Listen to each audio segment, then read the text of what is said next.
And while I am not emotional about the money, there is a price indebted to me for the blood I've gotten on my hands. Till you say we don't believe you. Like, it's important in the checks and balances of the universe that liars not get to make complete narratives. I didn't get work and didn't work for over 2 years. Hollywood forgot me. It's just so arrogant.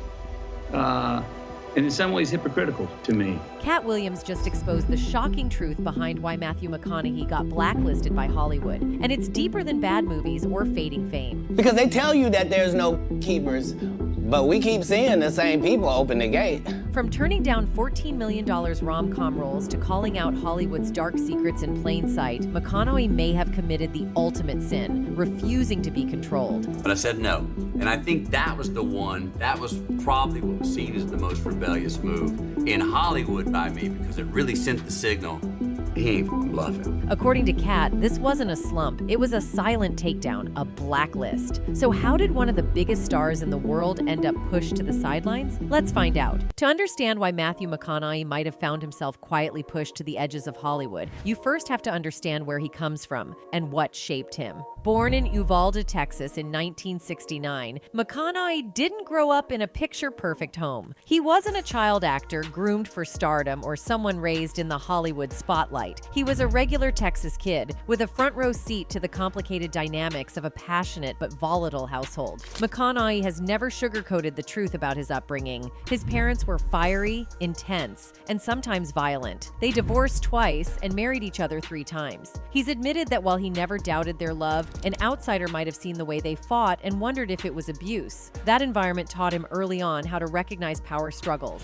how to spot control, how to stand his ground, and most of all, how to stay true to himself no matter what was going on around him. But it wasn't just the chaos at home that shaped him. In his memoir, Greenlights, McConaughey revealed painful chapters of his adolescence that shocked even his most loyal fans. At 15, he said, he was blackmailed into losing his V card. He didn't dress it up or try to explain it away. He simply said what happened. Not the ideal way to lose your V card, but it's how I lost mine. Then, at 18, he was essayed by a man while unconscious in the back of a van. These are the kinds of revelations that many public figures never dare speak out loud. But McConaughey didn't stay silent. He shared these moments not for sympathy, but to show the truth of his journey and how those moments hardened him into someone who wouldn't be controlled, manipulated, or silenced. What's remarkable is how he processed that trauma. Instead of spiraling or giving in to bitterness, McConaughey chose to see life through a different lens. I have a lot of proof that the world is conspiring to make me happy, he once said.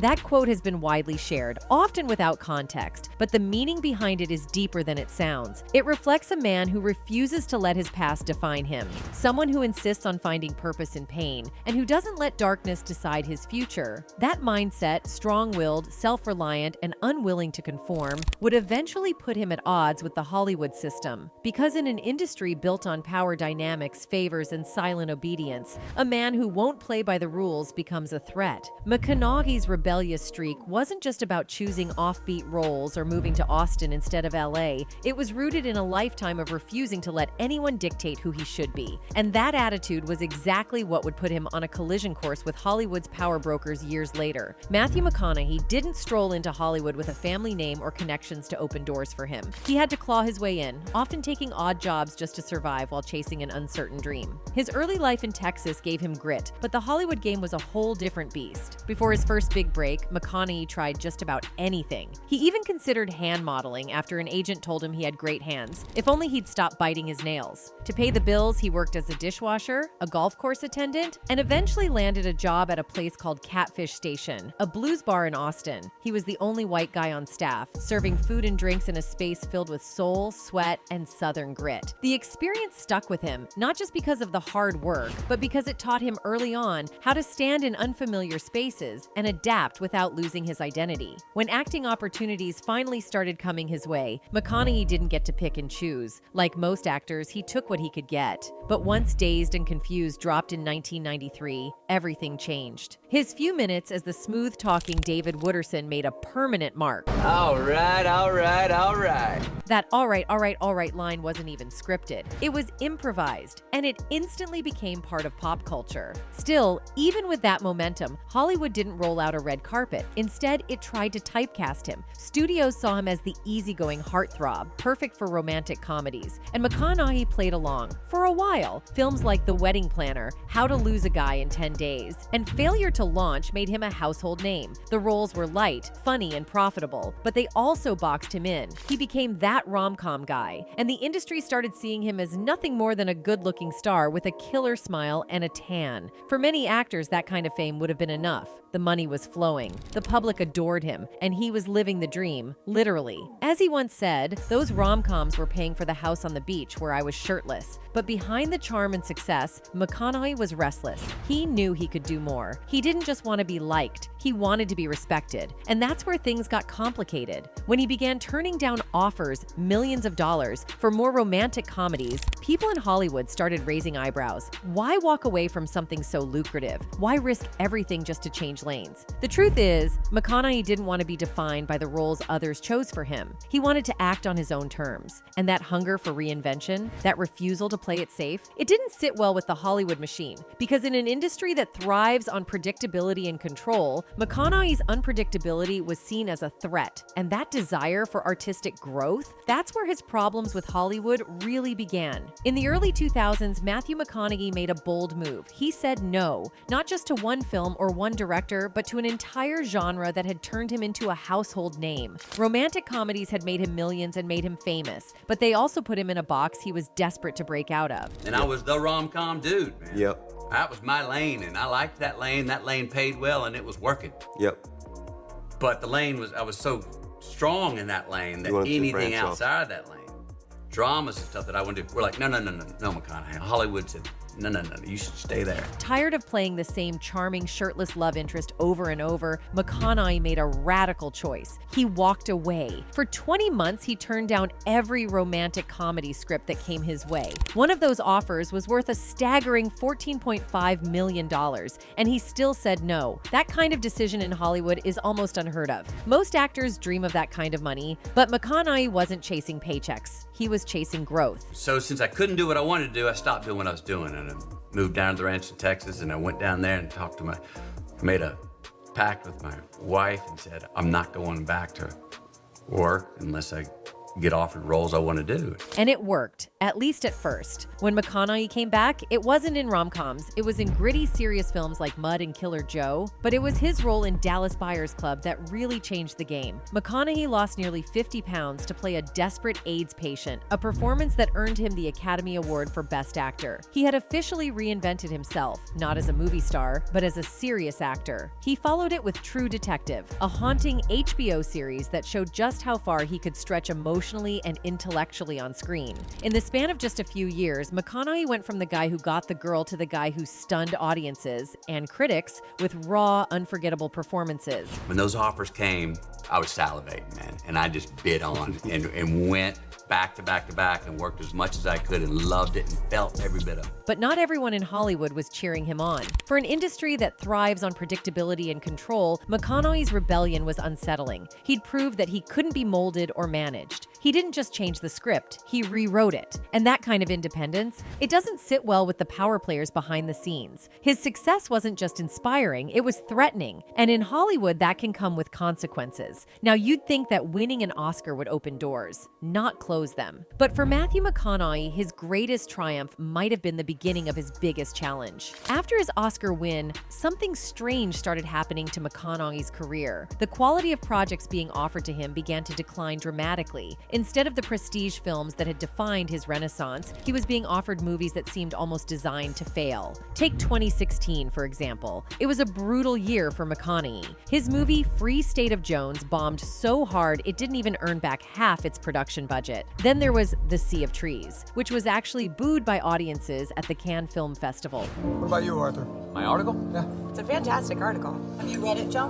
No. She doesn't read my work. Well, you think it's right that your wife does all the heavy lifting so you can pretend to... These weren't just bad movies. They were career killers. And for someone of McConaughey's caliber, getting offered these kinds of projects repeatedly starts to look less like bad luck and more like a pattern. The Guardian newspaper even suggested that maybe it was time for McConaughey to take another break, a second McConaissance, to revitalize his career trajectory. But here's what's really telling. In his own memoir, McConaughey admits that despite his critical acclaim, he's had relatively few hits when it comes to raking in the dollars at the box office. This is a man who proved he could make money in romantic comedies and proved he could deliver award-winning performances in dramas. So why were the good opportunities drying up? This is where comedian Katt Williams steps into the conversation. And suddenly, everything starts to make more sense. Known for his unapologetic truth-telling and razor-sharp critiques of the entertainment industry, Katt Williams has spent years pulling back the curtain on what he calls Hollywood's hidden power structure. He's not just doing stand-up routines for laughs, he's been warning people for years about how the system really works. And when it comes to Matthew McConaughey, Williams sees a pattern that's all too familiar. According to Williams, McConaughey isn't just a fading star or someone who aged out of Hollywood's golden circle. No, he believes McConaughey is part of a long list of actors and entertainers who were quietly sidelined because they refused to play the game. And by the game, Williams is referring to the unwritten rules of Hollywood's elite power structure, rules that reward silence, submission, and complicity. In one of his stand-up specials, Williams hinted that there are gatekeepers in the entertainment industry, people with enormous influence who determine not only who gets roles, but who keeps their reputation intact. As he put it, there are power brokers in Hollywood who decide who's in and who's out. If you don't play by their rules, you could be scrubbed from the scene altogether. Because they tell you that there's no gatekeepers,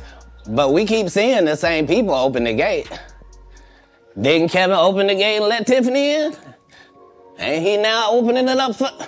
Don't such and such open the gate? That's exactly what he believes happened to McConaughey. Let's look at the timeline. After years of romantic comedies and commercial hits, McConaughey took a huge risk. He stepped away from easy money and light scripts to pursue darker, deeper, more meaningful roles. He called it the McConaissance. The gamble paid off. Dallas Buyers Club earned him an Oscar. True Detective earned him critical acclaim. He rebranded himself completely, proving that he wasn't just a charming face, he was a serious actor. And then, things got weird. Instead of seeing a consistent stream of quality roles and prestigious projects, McConaughey began popping up in films that didn't match his new standard, strange comedies, low-budget thrillers, projects that barely got theatrical releases. It felt like the momentum he had built suddenly hit a wall. For someone who had just proven himself at the highest level, this sharp left turn didn't make much sense. Unless, of course, you believe what Katt Williams is saying, that this was no accident. It was the industry pulling back, punishing McConaughey for not falling in line. Williams explains that Hollywood tends to reward those who cooperate quietly. If you keep secrets, play along, and never rock the boat, you're embraced. But if you start asking questions, or worse, telling truths, you become a liability. McConaughey, with his bold speeches, spiritual mindset, and refusal to conform, became exactly that. And here's where it gets even more complicated. McConaughey doesn't just speak vaguely about gratitude and authenticity. He's hinted in interviews and public speeches at some of the darker realities behind the glamour. He once said, "Some people don't want to see you make it outside the system because then they know they can't control you." According to Williams, that kind of honesty makes McConaughey dangerous because the Hollywood elite thrive on illusion. They need the public to believe that success comes from talent alone, that the industry is fair, and that everything you see on the surface is real. When someone like McConaughey or Katt himself starts peeling that illusion back, it threatens the entire operation. So while the mainstream media frames McConaughey's post-Oscar career as a slump, Williams sees something else: retaliation. A quiet campaign to sideline someone who stepped out of line, not because he failed, but because he didn't fall in line. To understand what might be happening to McConaughey, we need to look at other actors who found themselves on Hollywood's bad side. Take Brendan Fraser. He was huge in the late 90s and early 2000s, especially with the Mummy franchise. But his career hit a wall after he spoke out about being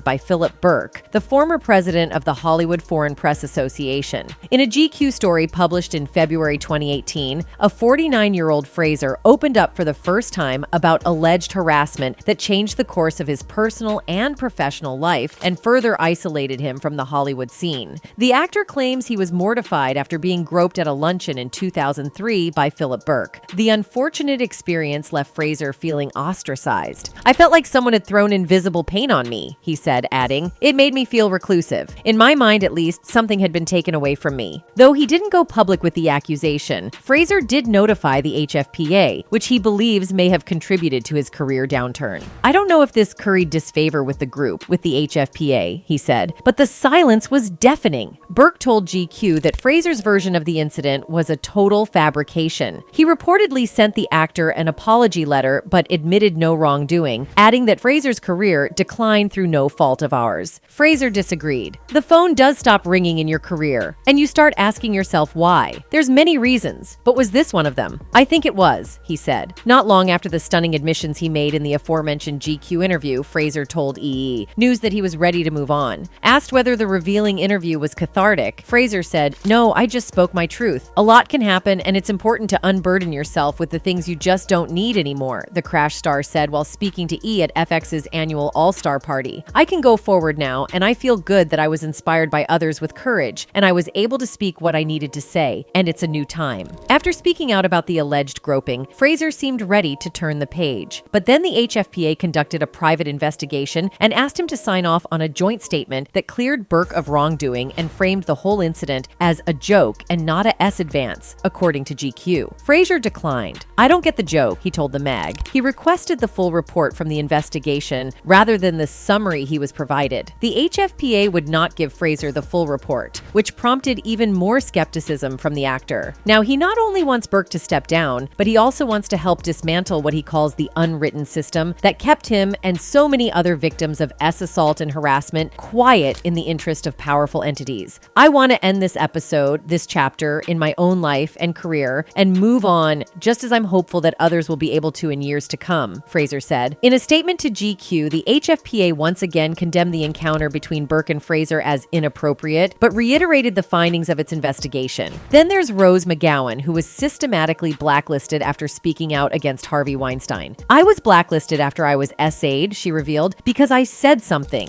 The pattern is always the same. Speak out against the system, and the system pushes back. Hard." Monique's story is particularly relevant here. After winning an Oscar for Precious, she was asked to promote the film internationally without additional pay. When she refused, she was labeled as difficult and demanding. Her mainstream career opportunities essentially ended. You know, the phone was ringing and the scripts were coming.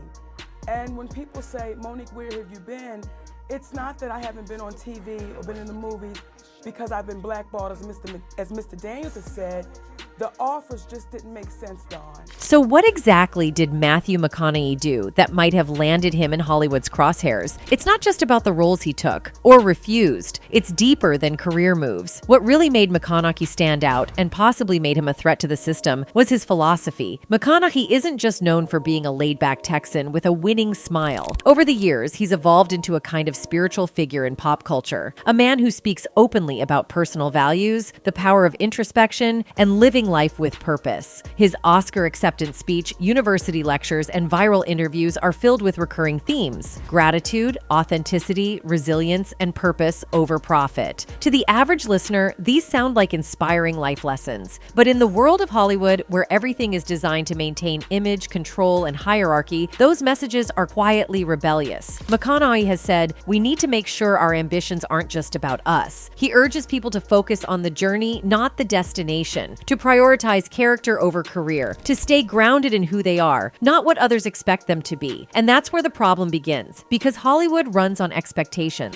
It rewards image, not identity. It thrives on transformation, but only the kind they control. When someone like McConaughey steps outside that system and tells people to question it, to be real, to stop chasing applause and start chasing meaning, he's not just talking, he's inviting others to unplug from the machine. Even his personal life choices reflect that rebellion. Take the infamous 1999 incident. McConaughey was arrested in his own home for marijuana possession while reportedly playing the bongos naked. The scene itself became the punchline of 1,000 late-night jokes. But what stood out even more was his response. Instead of issuing a public apology, doing damage control, or hiding from the press like many stars would, McConaughey stayed calm. He said he was just minding his own business in his own home. That quiet refusal to be shamed, to bend under public pressure, said volumes. He wasn't going to be the kind of celebrity who lived in fear of tabloids or tiptoed around controversy. He was going to be himself, even when it wasn't convenient, even when it wasn't popular. That moment told Hollywood something important. McConaughey couldn't be controlled. He wouldn't apologize just to stay marketable. He wouldn't be tame for the sake of public relations. And in an industry that builds stars as products, designed, packaged, and sold to the public, someone who refuses to play along becomes a liability. Over time, this philosophy, the McConaughey mindset, became part of his brand, but it also separated him from the inner circle. He didn't move to Los Angeles. He based himself in Texas. He didn't party in the usual spots or chase celebrity endorsements. And when he gave interviews, he wasn't spouting buzzwords. He was speaking from the gut. In any other world, that would be celebrated. But in Hollywood, it's a slow path to isolation. Matthew McConaughey didn't just rebel against the roles Hollywood gave him, he questioned the values behind them. And in doing so, he exposed the industry's greatest fear: authenticity. Because once the mask drops, the whole illusion starts to crumble. And McConaughey, he's not just living proof that you can survive without selling out. He's a reminder that staying true to yourself comes with a price, and he was willing to pay it. Anyway, that's it for this video, folks. Bye.